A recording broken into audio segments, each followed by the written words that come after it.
গোলকগঞ্জ সমজিলা আৰু খণ্ড উন্নয়ন বিষয়া কাৰ্যালয়ত আজি বহু জল্পনা কল্পনাৰ অন্তত সভানেত্ৰী বাছনি প্ৰক্ৰিয়া।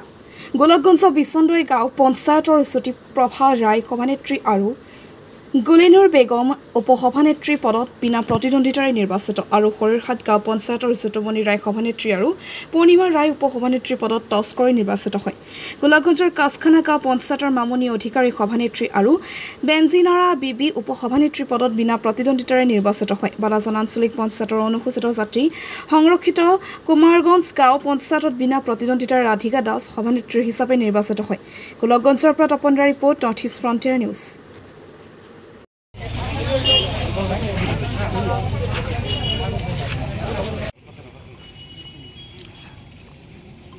মোৰ নাম যদুমণি ৰায়, মই হৰিহাট গাঁও পঞ্চায়তৰ সভানেত্ৰী হিচাপে নিৰ্বাচন হৈছে। সমুদায়ক ধন্যবাদ জ্ঞাপন কৰিছোঁ। হৰিয়াট গাঁও পঞ্চায়েতৰ সভানেত্ৰী হিচাপে মই নিৰ্বাচিত হৈছোঁ। ভাল লাগিছে বহুত। আপোনালোকৰ কেনে ধৰণৰ মই ভাল কাম কৰিম পঞ্চায়তৰ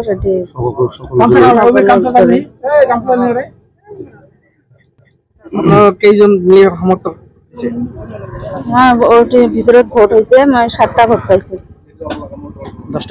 মই হৰিহাট গাঁও পঞ্চায়তৰ সভানেত্ৰী হিচাপে মই নিৰ্বাচিত হৈছোঁ। মই ৰাজ্যকাৰী ধন্যবাদ জনাইছোঁ। মই 5 বছৰ মই সুখ শান্তিৰে আৰু কি ৰাজ্য সেৱা কৰিব পাৰোঁ। নমস্কাৰ, যদুমণি ৰায়। কোন পঞ্চায়তৰ পৰা আপুনি সভানেত্ৰী? হৰিহাট গাঁও পঞ্চায়ত। আপোনাক কিমানজন সদস্যই কি কৰিলে, সমৰ্থন কৰিলে? 5টা। 5জন।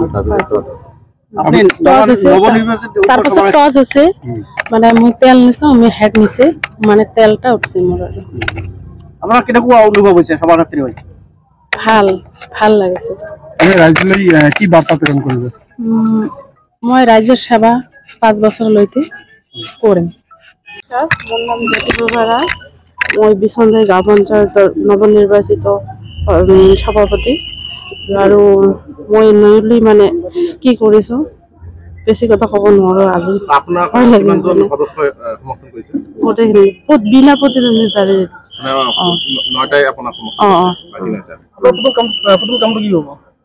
প্ৰথম কামটো বুলি নহয়, মই আগন্তুক 5 বছৰে যাতে ভাল কাম কৰিব পাৰোঁ, সেইটোৱে আৰু আপোনালোকৰ কাষত কামনা কৰিম। বিজেপি।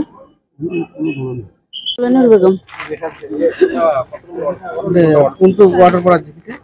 বিচন্দৈ 2 number ward.